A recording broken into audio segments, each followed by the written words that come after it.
also we did in this series. So Raja Yoga was taken up by another monk. And if this Jnana Yoga is, we will take up in this series of lectures. So we will be completing all the 4 yogas formulated by Swamiji. They are not a new path.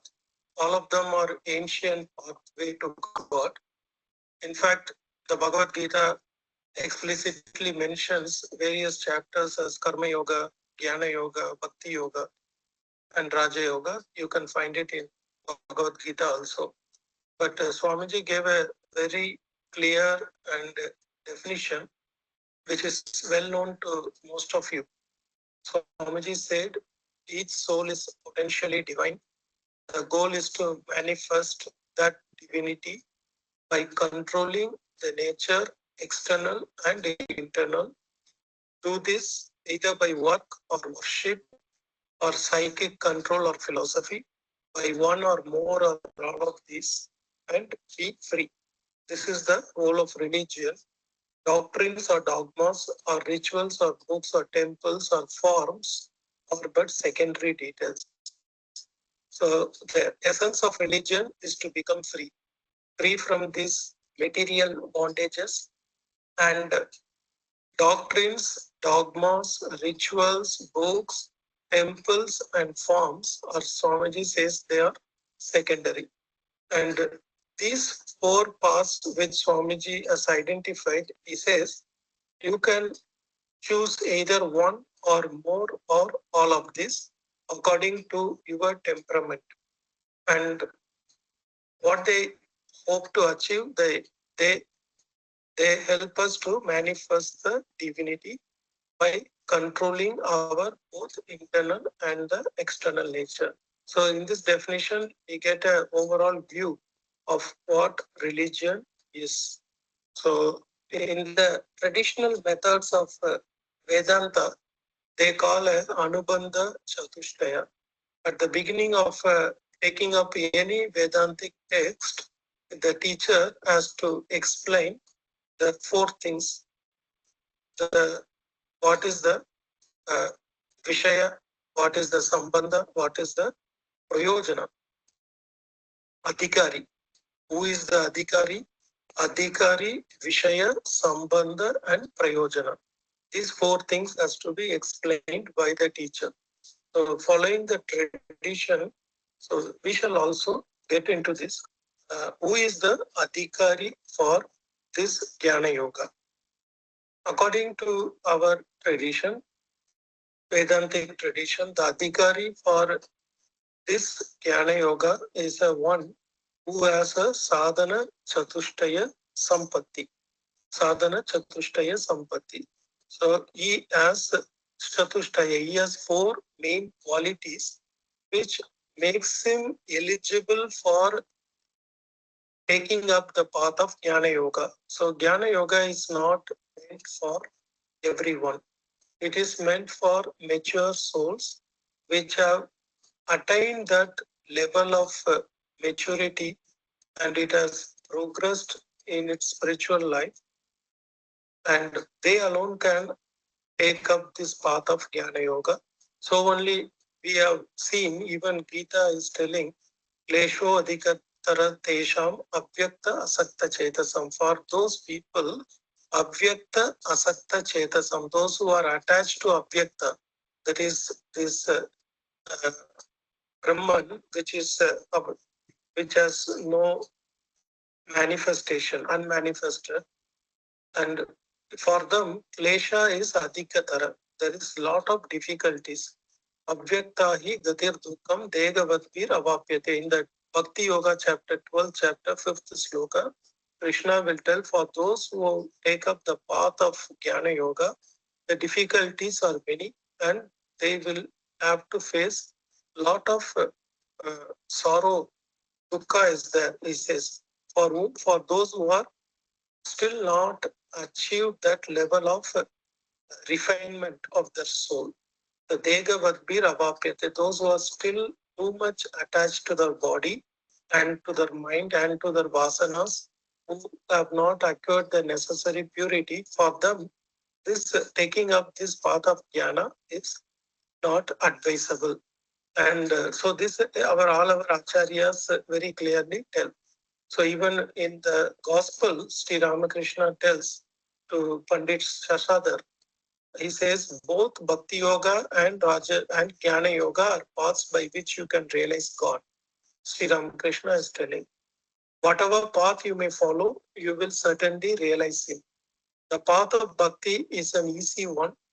The path of knowledge and discrimination is very difficult. Why shouldn't a man be able to realize the formless Brahman, the Avyakta? But it is extremely difficult. He cannot if he has even the slightest trace of worldliness. He can be directly aware of Brahman in his inmost consciousness only when he renounces all sense objects, form, taste, smell, touch, and sound. And only when his mind completely stops functioning. And then too, he knows only this much of Brahman, that it exists. So Sri Ramakrishna also discourages, just like Krishna also discouraged, that this path of knowledge and discrimination is very difficult. It is meant for only very few people. So, and it requires certain preconditions for a sadhaka, for a adhikari. So who is a adhikari? Traditionally, there are four qualities, as I said. In the Viveka Chudamani, Shankaracharya says, Vivekino viraktasya shamadhi gunashalinaha mumukshor evahi brahma jigyashu sa yogyata mata. The yogyata, the adhikaritva is four. One is Viveka. Viveka, second is Virakta, that is renunciation. One is discrimination. Second is Vairagya, Viveka and Vairagya. And then six qualities starting from Shamadama. And finally, Mumukshu. So these are the four things: Viveka, Vairagya, Shamadhi, Shatka Sampata, and Mumukshutva. So these are the four qualities is necessary. So when these four qualities are there, then an aspirant can make progress in the jnana path. And when these four qualities are not there, then he may have to face lot of obstacles in his path. In fact, in Shankaracharya, in the same text, he gives a very graphic example of a person trying to cross a river infested with crocodiles. So sooner or later, he is going to be attacked by the crocodiles and eaten away, and he won't be successful in crossing the river. So similarly, he says for those people whose mind is not still attained that level of vairagya, for them to take up this path of jnana, they will surely be attacked by these crocodiles of desire who will forcefully catch him and drown him and prevent him from attaining the perfection of this path. So these are the warnings. They are meant not to discourage people, but to make them realize that certain preconditions are very much essential, which all of you, most of you are from academics. So you can also say, suddenly if a boy studying in class 10, if he comes and says, I want to admit me for a PhD course. So no one will directly admit him because you will ask what qualification you have, what credentials you have.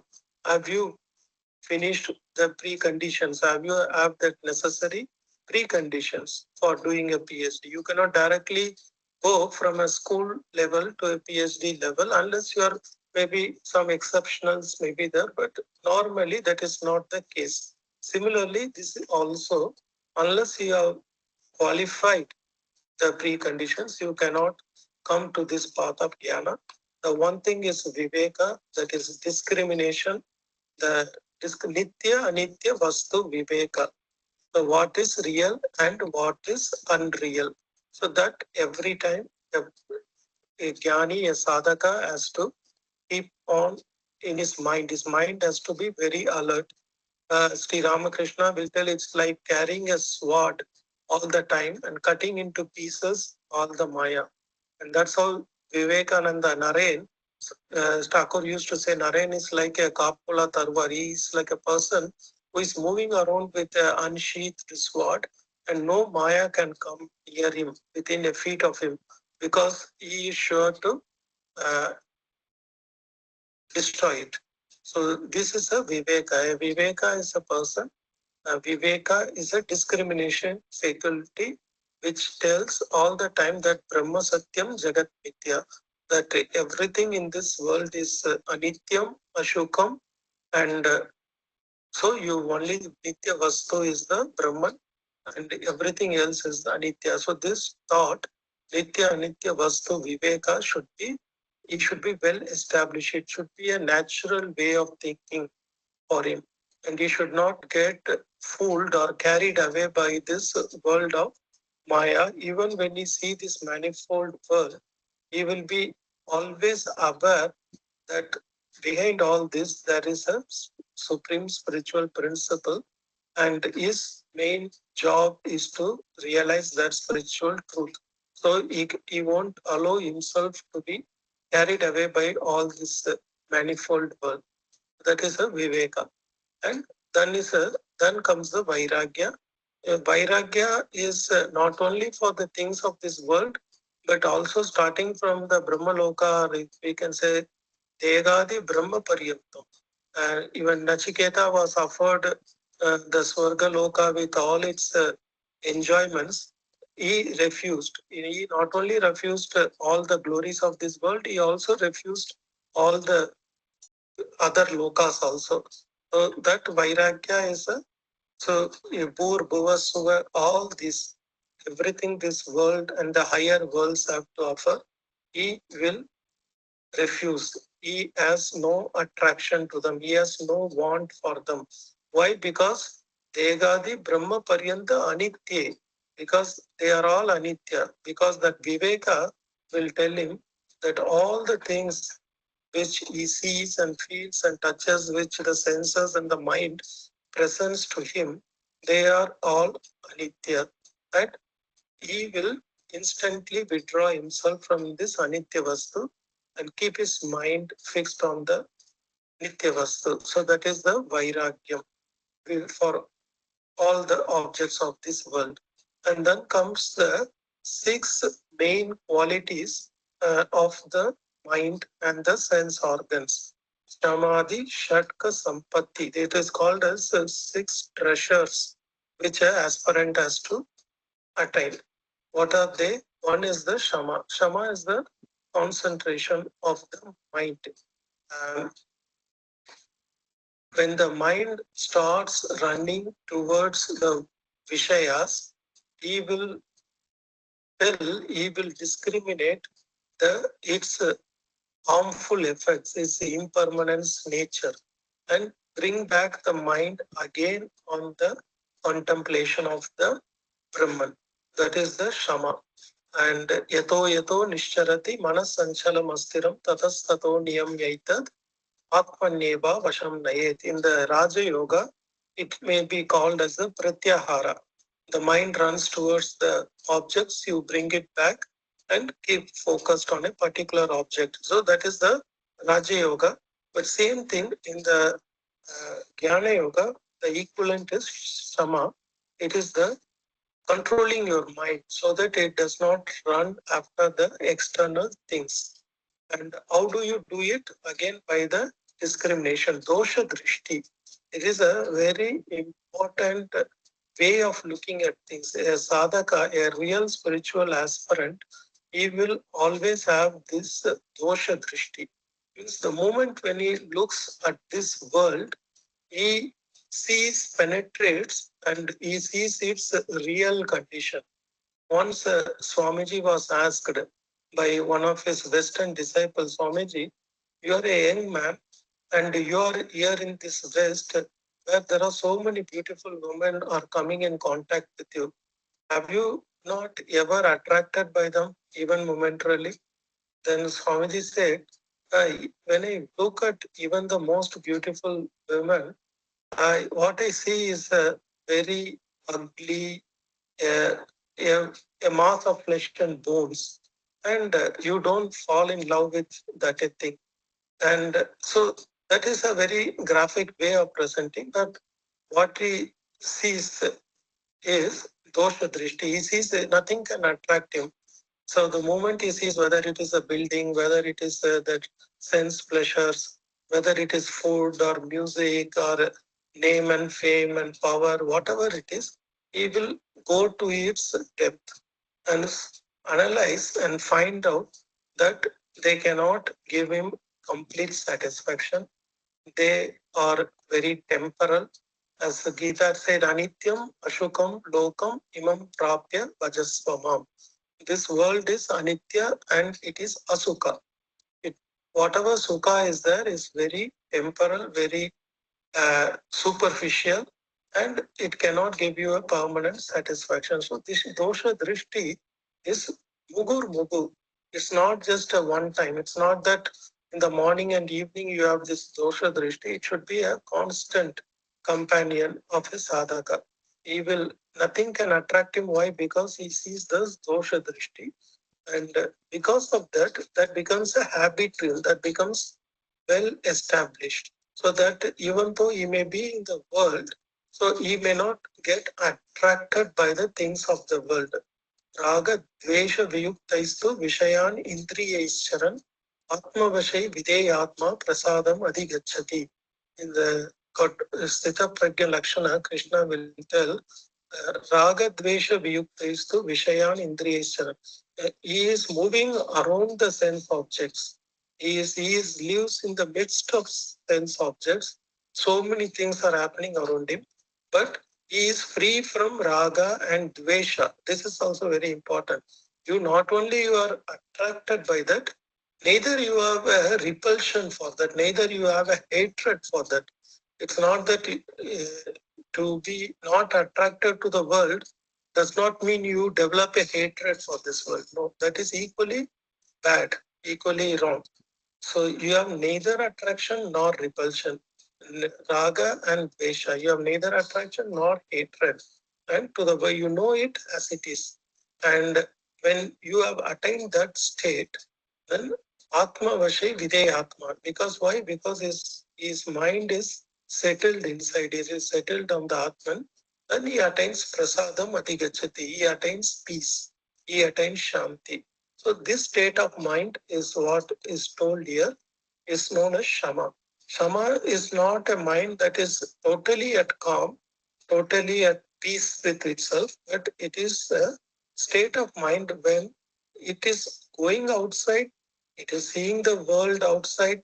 At the same time, it sees its deficiencies, it sees they are impermanent, and it remembers that there is a higher purpose of life, there is a higher ideal to be attained, that one should not get stuck up in these temporal things, and it comes back to the Swa-Lakshya. It comes back to this its own goal. So that is the state, that is the process of Shama. That's almost equivalent to the Pratyahara. So this is the with respect to the mind. And another is respect to the Dhamma is the Shama Dhamma we know. So Dhamma is respect to the Indriyas. Indriyas is it is the nature of the eye to run towards the sense organs. It is the nature of my ear to wherever the sound is there, it concentrates there. If wherever the nice smell is there in the surrounding, immediately my nose catches it. So it is the Paranchikani Vyatruna Swayam.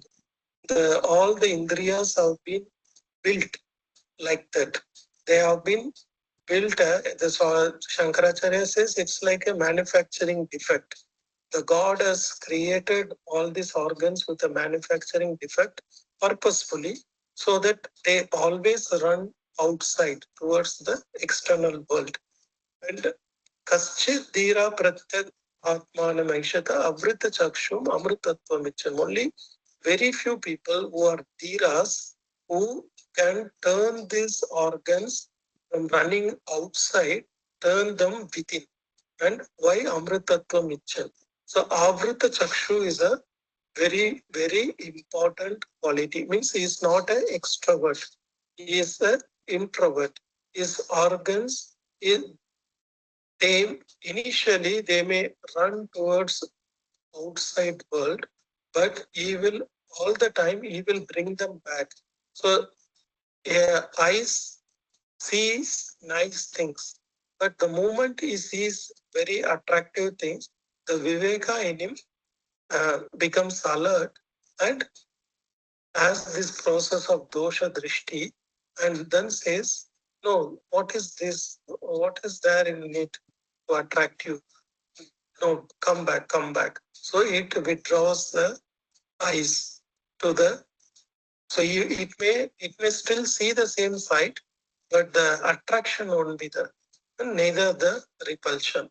So it will just, as a matter of fact, it may still see it, but there won't be any tentacles of grabbing or attraction towards that thing. So this process of the organs, sense organs, indriyas, the control of the indriyas to bring them back to control the extrovert nature and bring them back to focus within to make them inward looking from the outward looking. This process is the dhamma. And bhagya, third process is uparati. Uparati is bhagya analambanam vritti yesha uparati tama. Means the withdrawal of the mind from the worldly distractions. This is the a still higher state of shama. So after you follow the shama and tama for a certain amount of time, both your mind and your indriyas become shanta. They become little bit quiet. They become very calm, and that state they don't all the time. They won't break out and go out in the external world. They are satisfied within breathing. They are inward looking, and that state of mind, peaceful mind, is the uparati. Bhagya analambanam. It does not alambanam means take grabbing, taking support of the external things. Analambanam, it does not need external things for its satisfaction, for its enjoyment. Nothing external is needed. In fact, Swamiji says, what is the mark of spiritual person? The more the joy is within, more spiritual you are. The more the joy is within, the more spiritual you are. So that is a test which we can judge for ourselves. How much we look for external things for our own joy. And the more we say, I don't need anything, but still I am very happy. So that is the state. Bhagya, Analambanam, Vritti, Esha, Uparati, Uttama. And then Shama, Dhamma, Uparati we saw. And another very important quality for an aspirant of Jnana Yoga is Titiksha. Titiksha is ability to withstand all the dualities. Whatever dukkha will come to his life, he is endurance, or you can say resilience. It is a very important quality. Whatever external difficulties may be there, he won't lose his balance and he won't become very depressed. He won't become very morose. Chinta vilaparagitam, as they say, it won't cast any effect on the natural buoyancy of his mind. So that is a titiksha. It is very much essential for a spiritual aspirant. Otherwise, what will happen? Small things we will get stuck. Someone, somewhere, some people say something, we keep thinking about it. Our nature, we get attached to certain prerequisites for our existence. I need this food at this time. If I don't get that food at that time, if it is not prepared properly, or I get disturbed, if I get sleep, if I don't get sleep, or whatever be the external conditions, even an aspirant may even have a disease. He can even have some bodily deformities, whatever may be the external conditions imposed upon him. His chitta is very calm, collected, cheerful, and he endures all the problems that comes in its way. It's a very essential quality for a spiritual aspirant. Otherwise, what happens is any small thing in our day-to-day life, will derail us from our spiritual pursuits.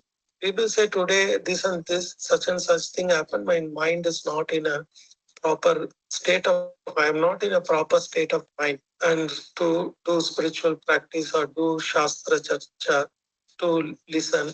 So we will give some excuses. So when Titiksha is there, then the Chinta becomes, the mind is disturbed by external things. Okay, it is there, it is, you start to rationalize the whatever that happens to you, you accept it and you endure it. So that is Titiksha. And another quality is Shraddha, a very important quality. Shraddha, Shraddhavan Labate Jnanam, Gita tells, when you have Shraddha, you attain knowledge. It is a prerequisite. We saw in Kathopanishad, in the Nachiketa, Shraddha Vivesha Soamanyata, Shraddha entered Nachiketa, is said. And Shraddha is a quality when you feel from your bottom of your heart that what is said in the scriptures, it is true. It is not just an intellectual conviction, but it comes from your innermost personality.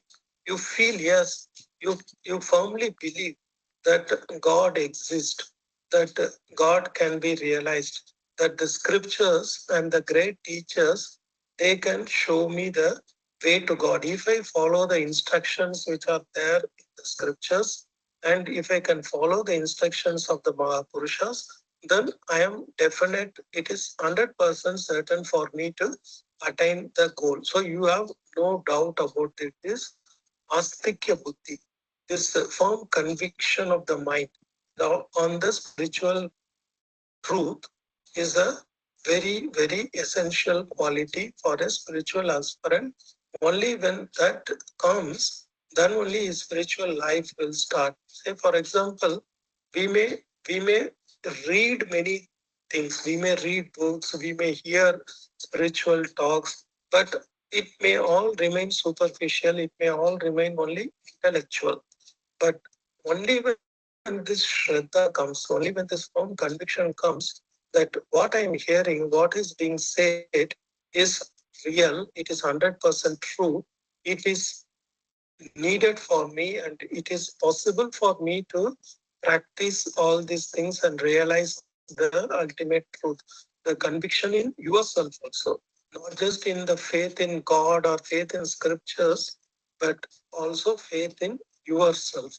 That yes, that you are capable of following this path and realizing the truth. So that is the Shastrasya Guru Vakyasya Satya Buddhi Avadharanam. So the firm conviction that they are true, the faith in the Shastras, in the scriptures, in the Gurus, and faith in yourself. And that is very much essential. And after that comes the another state of mind, and that we have seen that Uparati means, and the mind has withdrawn from all the worldly distractions. Then when that deepens, when that state of mind advances, it matures into samadhana. Samadhana is a state of mind when this mind, which has withdrawn from the external world, concentrates on the ultimate goal. So it is samadhana is a state of mind when the worldly distractions are no more there for you. Your mind is always calm and collected and concentrated. With that concentrated mind, you focus it on the spiritual truths. And finally, the mumukshutva. The mumukshutva is the intense desire to become free.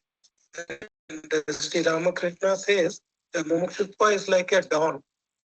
Say just before sunrise, the eastern sky, you can see the first rays of sunlight lighting up.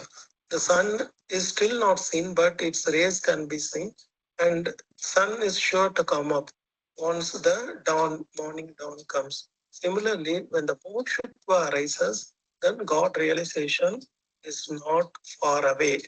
When you want moktum ichha mumukshutva, I said, the desire, intense realization for God. And that is a Vyakulata. Thakur used to say Vyakulata, intense Vyakulata.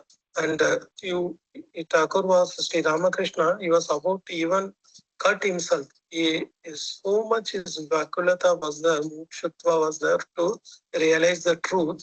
He could not withstand the separation from God. He was about to even kill himself.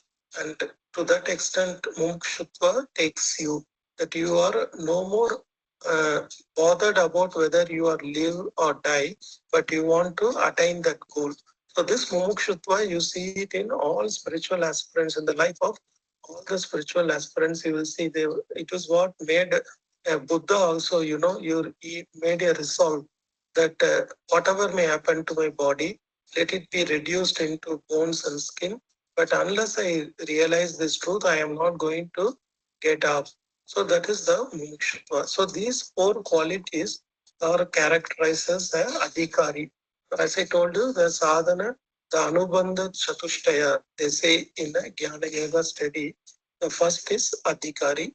So we don't have to be frightened by all these things. It even to attain adhikaritva may take many births, not many years. I'm not telling. It may take many births for to attain a real adhikari, because once that adhikari comes, then spiritual realization is not far off. It will happen. And when Swamiji says, Vikshane moga jai, in a second the moha will go away. When it will go in a second? Only when you have this adhikaritva is there. Once this is attained, then realization is just a karakamalatva. As I say, it's just like amlaki on your hands. It is so real. It will become so palpable, and it is almost instant. The real all our sadhana is only about these four qualities. Once you have acquired it, then the next other things are just a matter of course. There is nothing. They will happen spontaneously. And in fact, Shankaracharya will say the only thing that is needed for us is to purify our mind. Tanmana shodhanam karyam prayatnena mumukshana vishuddhe sati chaitasmin mukti karafalayate. Means only job for an aspirant is to clean his own mind. Tanmana shodhanam. And once the mind is very pure, then mukti karafalayate. Mukti is like a fruit on your hand. It will appear. So these four qualities are what sadhana is all about. And this is what a person has to first acquire.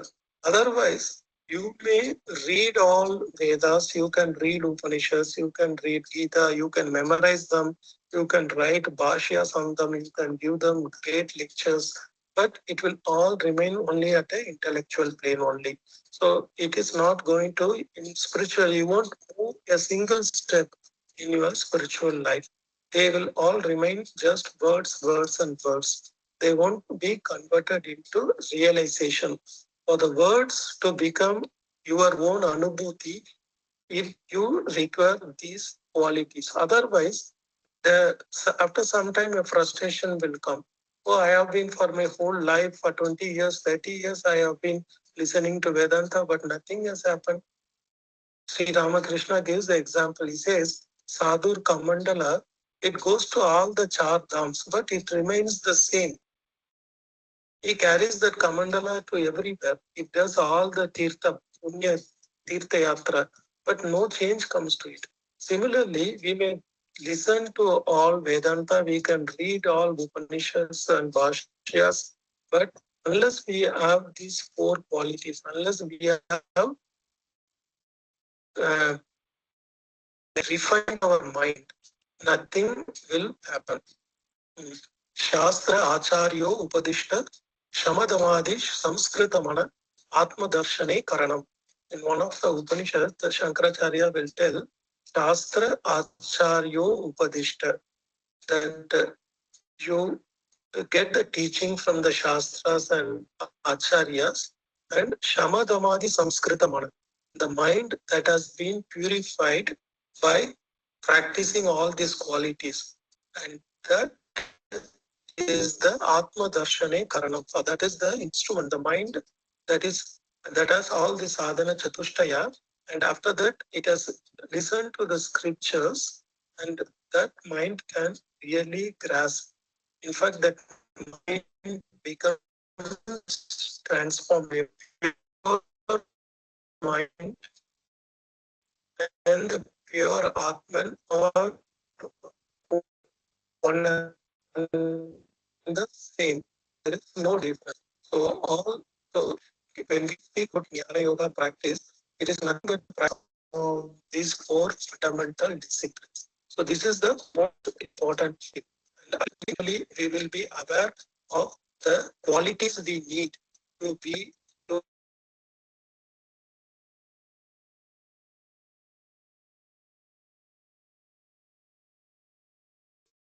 take a pragya, to give up what you know as untrue. The third is the set of six qualities, all connected with the mind and the indriya, antakarana. So one is the shama, that is the controlling your mind. Dama is the controlling of your indriyas. And then uparati is the still a calm mind, which is no more is restless, runs outside.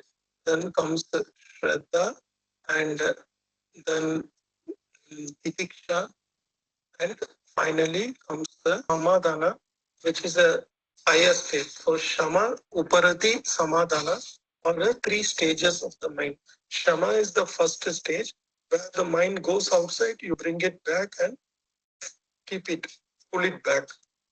This tussle goes on, that is the shama. And the next stage is the uparati. Uparati is that the mind no longer goes to the outside, it is more or less, it remains very calm and collected. And third stage is samadhana, when the calm and collected mind absorbs itself in these spiritual truths. So these are the three states of mind. And along with that, the control of the indriyas and the two qualities, titiksha and shraddha. So when these are the six qualities. And finally, mumukshutva. So the mumukshutva is the main, it is the fuel, you can say, in the, it is the, without this mumukshutva, all the others, they cannot be uh, live. They get their energy from this mumukshutva. A mumukshutva is like a burning fire. The desire to become free, the desire to overcome all these limitations of this body and mind, the desire to realize God at all cost. Sharir patan or mantra sadhana. Either I will I will realize the spiritual truth or I will die, nothing more. So this mokshutva is the intense desire to be free. We have seen in the first definition, that's what religion is. To be free is religion. And that intense desire to be free is what will make us practice all these things. And that gives the energy to the soul, so that these things becomes very easy. So this is the very first step for Jnana Yoga. So now you understand why everyone tells that Jnana Yoga is very tough, why it is meant for very few people. So this is the reason. A Bhakti Yoga, does not set any precondition like this. To take the path of Bhakti Yoga, you don't need any you don't need any qualification for to be a bhakta. So that is what makes it very appealing, very natural, and very easy also for the common people. But Jnana in Loka is meant for a different set of people. And so this is the Adhikari. Then comes the Vishaya. Vishaya is the subject matter. So in the Jnana Yoga, the subject matter is the Atman and the Brahman, the relation between them. Atma Brahma Vishaya. So in the Jnana Yoga, we will discuss the nature of the Atman, the nature of the Brahman, and we will see how this Atman and Brahman, they are not different. So the Brahman Jnana, that is the Vishaya, and Sambandha. What is the sambandha means what you want and what you get.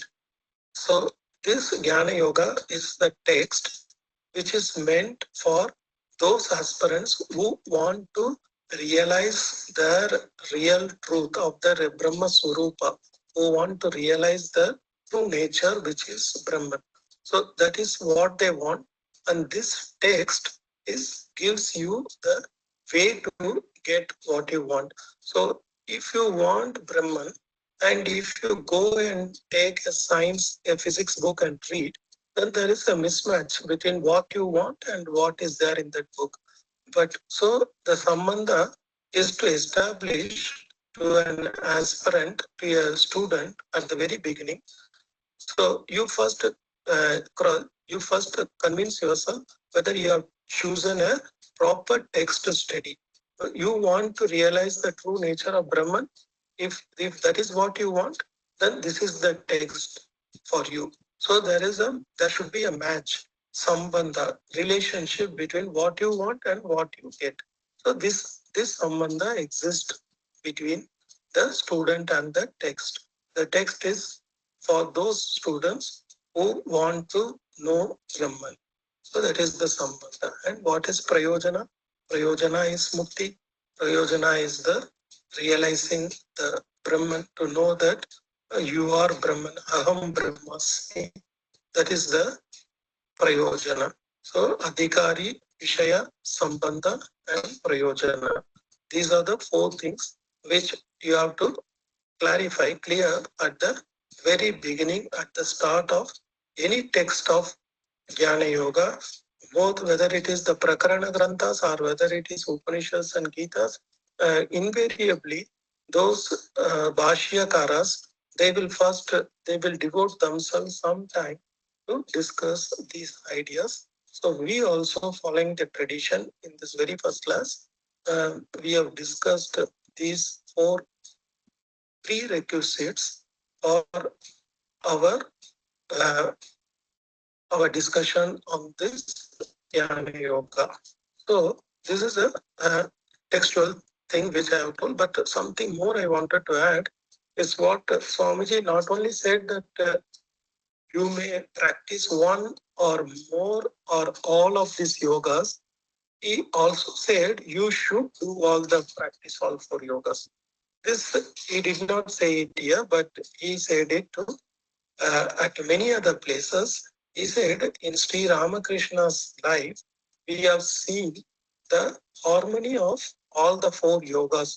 In fact, his life is a life of harmony at various levels. So harmony of religions, we know very well, we discussed. Sri Ramakrishna is known for his teachings on harmony of religions, but he harmonized so many things.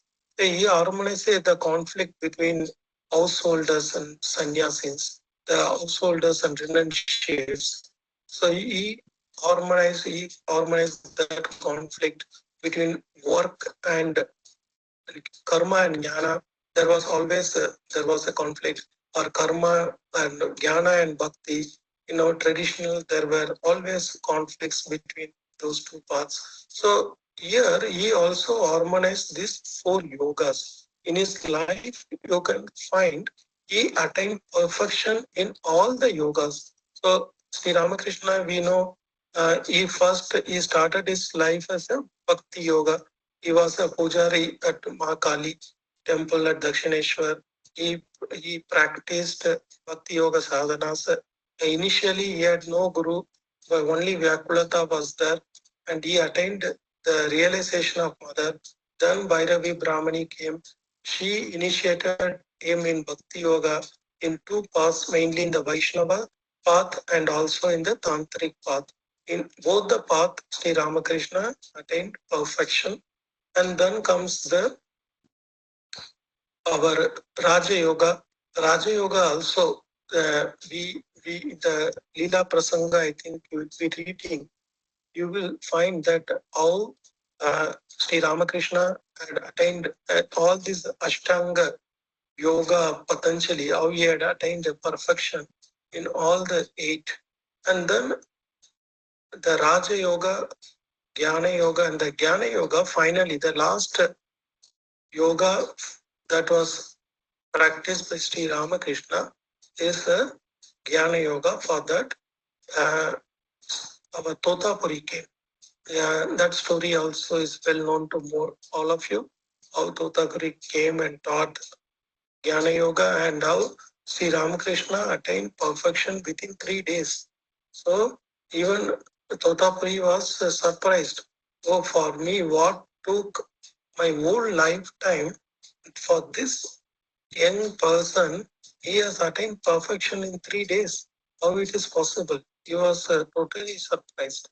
And so in Sri Ramakrishna and Karma Yoga, we know after his realization, the last 6 years of from 78 to 86, the last 8 years of Sri Ramakrishna's life was nothing but it's a karma yajna, and where he gave himself freely, totally devoted himself for the Loka Sangraha, for the welfare of this world. So such a harmonious combination of the 4 paths are found in Sri Ramakrishna. So Swami Vivekananda insisted that all the disciples, all the followers of Sri Ramakrishna should also mold their life in his pattern and follow the 4 yogas in their life to the extent possible. Sri Ramakrishna said, I have done every path to the fullest extent. 16, he said, at least 1/16 of it, at least a fraction of it you try to do according to your capacity. So we also, Swamiji says, he alone is a true disciple of Sri Ramakrishna, in whose life there is a harmonious combination of all these 4 yogas. So when you integrate the essential principles of these 4 yogas in your life, then our spiritual life progresses very fast. Swamiji also says, he gives an example. He explains also how it can be done. He says, from Jnana Yoga, what will you take? You will take that Viveka. You will take that Vairagya. You will this Nitya Anitya Vastu Viveka. It should be always there. It should always there. In the Kathopanishad, they say Shreyas and Preyas. So you have to separate what is beneficial to you from what appears apparently good. All the time they get mixed up, this Preyas and Shreyas. What is really good for you and what is apparently that appears to be. So every moment of our life, we have to make the choice. What is right and what is wrong, what I have to do, what I have not to do. So what is my goal, whether I am progressing towards this goal, whether these actions, it is taking me towards it or it taking me away from that. So this Viveka is like a compass, or it is like that the charioteer. The Kathopanishad imagery is it is like the charioteer who has the reins in his hand, souls directing the chariot. So so that is Viveka is very essential, and Vairagya, a renunciation for a spiritual aspirant. He should have some amount of Vairagya.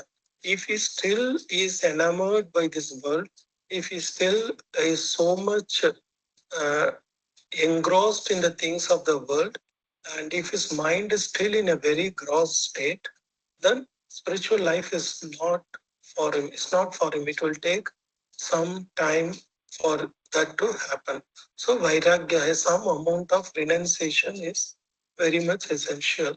And these are the Jnana Yoga, and then comes the Bhakti Yoga part, which we all naturally, for we have very few people can worship a Nirakar Brahman, who can meditate on a formless Brahman, who can practice the Shravan Manan Nididhyasan. So most of us, we need some personal God. So you have this Viveka and Vairagya, at the same time you have this personal God, you have this Shraddha, Bhakti, you have this devotion, you do all those devotional practices, japa and other things, you do seva, puja, tirthayatra and all those things, bhajans, so Shastra part. So these are the Bhakti sadhanas. And then comes the Raja Yoga. The Raja Yoga is the meditation, the concentration of the mind, which is very much essential, the control over your own mind. You should be able to sit and focus your mind on these higher principles for a certain amount of time. That control over your body and mind you should have. So that is very essential. That is Raja Yoga. And finally, Karma Yoga. Karma Yoga is doing your duty and without any selfish motive. The essential thing is doing your duty for duty's sake. This is my duty, whether you are a father, whether you are a mother, whether you are a teacher, whatever your duty, whether we have duties to our family, to our society, to our nation, that you give it freely to the your best extent possible without expecting anything in return. That will come, definitely it will come, but your doing is not conditioned by the expectation of the results you will get in return. You will always try to give your best. So this karma yoga is a practice which, because we all have to work, and our nature will force us to work. So while working, we will do the work with perfection, with all concentration, and without any expectation of the result, in the sense that I am not I am the extent to which the efforts that I put on my work is not dependent on any external factors. Whether if people are watching me, I work well. If no one is watching, I escape. If people are praising me, I work. If they are criticizing, I don't work. So nothing external is influencing your efforts. Your efforts is always 100%, and you are not conditioned by the result. That is karma yoga. Swamiji says you have to follow all these four yogas, integrate them into your daily life. That will help our spiritual life to evolve very fast. So, but in subsequent classes, we will be focusing our discussion on this path, which is considered to be the royal path. In fact, Swamiji at one place says, if one wants to be rational and religious at the same time, for him, Advaita is the only path. If you want to be rational and religious, and he said Advaita is the religion for the thinking humanity, for the humanity of the future. Advaita is the path.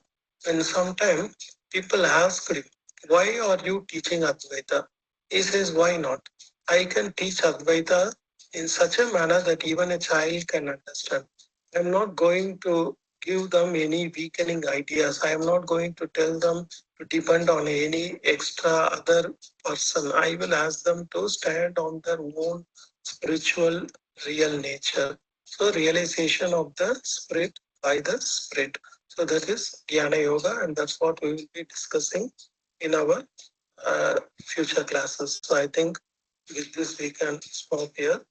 Shanti, Shanti, Hari Om, Tat Sat, Sri Ram Krishna.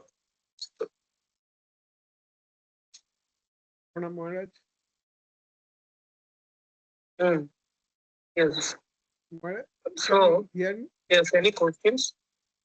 Can you hear? Yes. Maharaj, এই যে বিকশনে মোহ যায়, what is মোহ? Moha is, মোহ, you can say, Moha is duality. Moha is duality. Moha is Ajnana. Moha is the feeling that you are the body and mind, that you are limited being, that you are material, you are not spiritual, that you are a jiva, you are not Ishvara. So all this sense of limitations about all your ignorance of your real nature, that is ignorance of your real nature, that is moha. So when that ignorance is removed, it does not take much time for that ignorance to leave. As Sri Ramakrishna says, when you light a lamp, a room is dark for thousands of years, and you bring a matchstick, the light comes instantaneously. It doesn't take a lot of time for that room to brighten. So that is Vikshane Mogada, ignorance of our own nature. That is, and that can happen only when the mind is ready for it. And this for the Raja Yoga, the this Samadama, those are the paths, and here those are prerequisites. Yes, they Ashtanga Yoga, they are the 8 parts, not the path, they are the parts. Anga. They are the Anga. They are the parts, PARTS. They are the parts of the yoga. So that is the prerequisites. If those Angas, they are the foundation, you can say. And if they are there, then you can progress further in the Ashtanga Yoga. If they are not there, you cannot do. They are the foundation. Yama and Niyama. Those are my questions. Anyone else has any question, comment? Okay. Thank you. Nice again having this satsanga for a long time. So it is beneficial for me also to discuss all these things. Thank you very much Thank for you, giving me an opportunity. Pranam, Maharaj.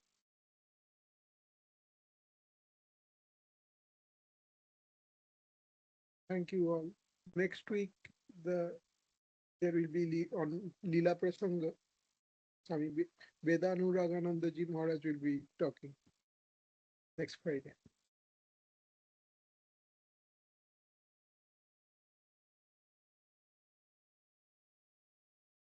Thank you, Maharaj. Yeah.